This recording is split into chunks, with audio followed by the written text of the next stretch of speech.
Welcome back, coin enthusiasts and history lovers.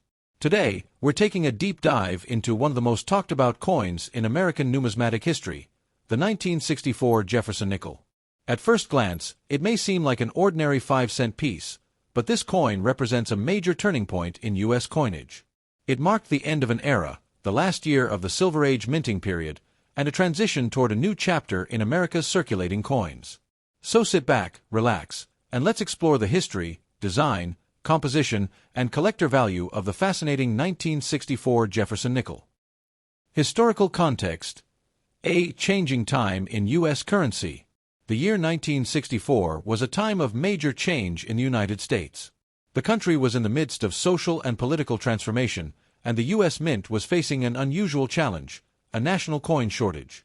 Because of the booming economy and the increasing use of vending machines and payphones, small denomination coins like nickels, dimes, and quarters were in extremely high demand.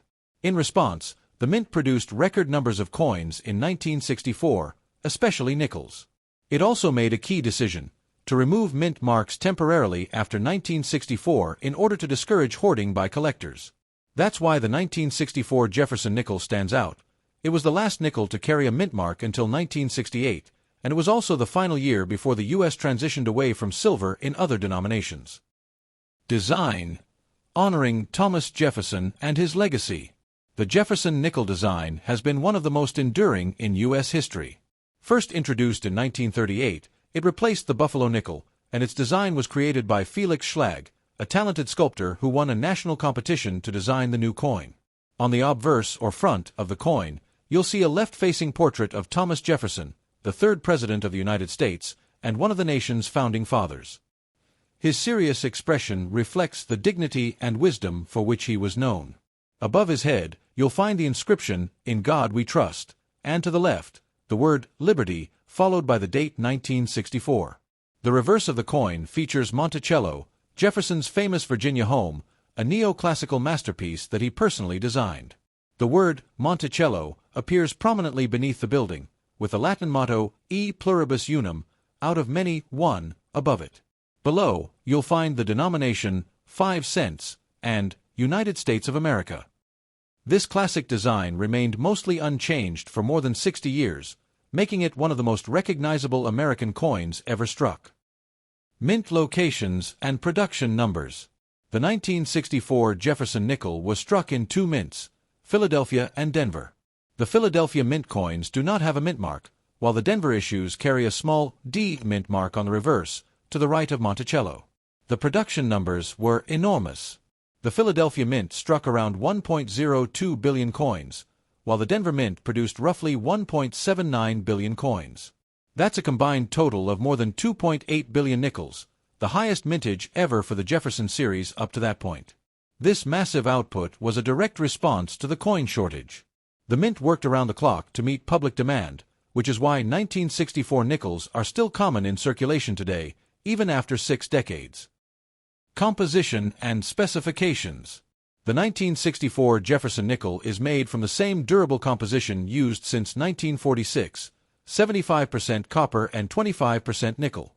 This cupronickel alloy gives the coin its characteristic silver-gray color and strong resistance to corrosion.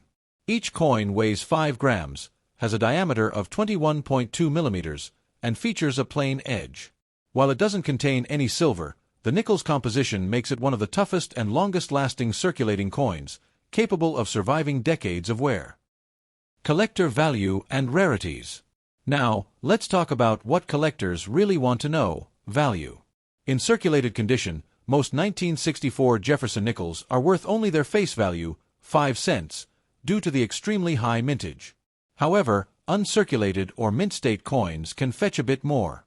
A 1964 Jefferson nickel in brilliant uncirculated condition typically sells for $1 to $3, depending on luster and surface quality. Higher-grade examples: coins graded MS65 or above by PCGS or NGC, can sell for $10 to $30 or more. The real prizes are error coins and special die varieties. Some 1964 nickels show die doubling on the inscriptions or on Jefferson's profile. These double die errors can be worth significantly more. Another sought-after variety is the 1964 Full Steps nickel, where all the steps on Monticello are fully visible and sharply struck. Because many 1964 nickels were struck with worn dies to speed up production, finding one with full steps is rare and valuable. Such coins can fetch hundreds or even thousands of dollars, depending on grade. Minting transition and historical importance. The 1964 Jefferson nickel also represents an important transition year in U.S. coinage.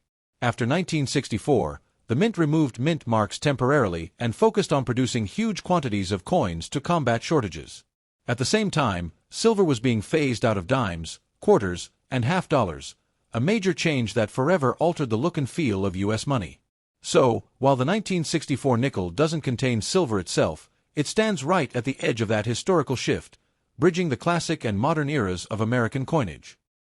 Legacy and modern significance. Even today, the 1964 Jefferson nickel holds a special place in the hearts of collectors. It's often one of the first coins that new collectors discover in their change, and it serves as a gateway into the world of numismatics. Its design, historical context, and connection to Jefferson's legacy make it both educational and meaningful. For seasoned collectors, finding a high-grade or full-steps example is a rewarding challenge, a reminder that even the most common coins can have hidden gems among them. Closing thoughts. So the next time you come across a 1964 Jefferson nickel, take a closer look. You're holding a coin that symbolizes the end of one era and the beginning of another, a tiny piece of American history that circulated through decades of change.